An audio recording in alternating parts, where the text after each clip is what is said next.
میپرسی از خودت چرا تنهایی این روزگار سهم منه، بیزاری از این گریه‌های نیمه شب، این درد تکراری از همه.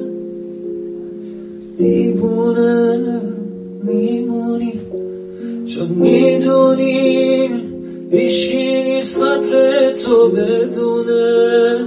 میترسی از این خونه مثل زندونه.